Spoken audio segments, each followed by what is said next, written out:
Então, o projeto de ir para a Rússia, a gente vem alimentando e vem assim, tendo muita vontade de fazer essa ida do Que Mundo é Esse Rússia, justamente pela Rússia ser uma grande potência, né? Já foi considerada uma superpotência, o mundo foi bem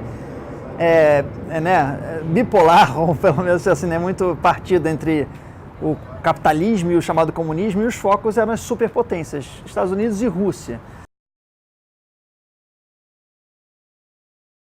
Com o fim do comunismo, a Rússia deixou de existir geopoliticamente no mundo com o peso que tinha, e de uns 5 anos para cá ressurgiu assim numa grandeza, numa proporção muito impressionante. E não só por questões geopolíticas mundiais, assim, mas por fatores como a própria Olimpíada de Inverno, a Conferência dos Países Asiáticos, a Copa do Mundo que vai ser ano que vem, e por questões também não muito nobres, como a interferência nas eleições americanas, né, o Putin se tornou um cara muito forte. Então, ao mesmo tempo que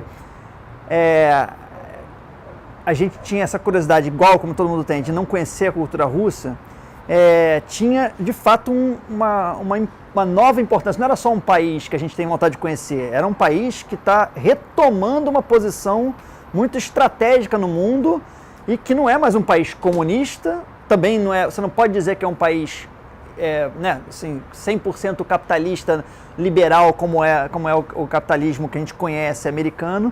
Então, que país é esse, né? Que mundo é esse, né? Um amigo meu sempre fala, o Moreno falava assim para mim, ele falou assim: Rodrigo, tudo que você fizer na vida vai ter um russo que faz melhor do que você. Então, os russos, eles são muito topo de linha, né? Em expressões artísticas, como a dança, a música erudita,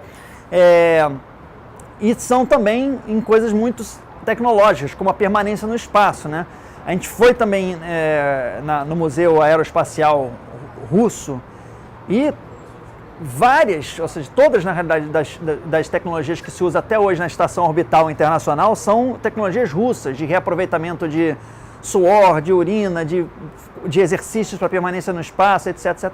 Então, os russos são muito amplos nessas áreas de científicas e de interesse, artísticas, etc. O nome do programa Que Mundo é Esse? Ele é uma interrogação, ele não é um programa de respostas, ele é um programa de perguntas, né?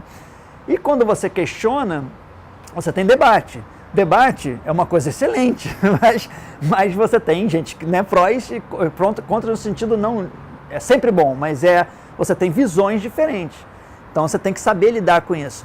E a Rússia ainda é muito difícil de lidar com isso. Então a gente foi, eu não estou sendo tão resumido, mas a gente foi entender esse tipo de coisa, assim. Eles não sabem lidar com a homossexualidade, por exemplo. Não tem nenhum representante político, nenhum no parlamento, na política russa, que trate do assunto homossexualidade. Esse assunto, ele é reprimido entre os russos.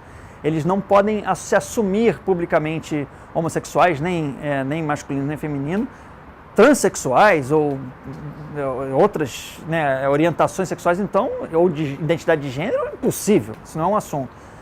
Ao mesmo tempo, a gente conversou com uma homossexual que contou tudo isso, como se organiza, como tem sido feito, como é essa relação lá, o que tem mudado. Quando a gente fala com pessoas mais modernas, abaixo de 25 anos, as pessoas sabem que não é uma doença, não é um transtorno, não é nada disso, mas eles não sabem lidar com isso, porque são muitos anos de um regime em que as coisas eram ditas, como não havia questionamentos, né?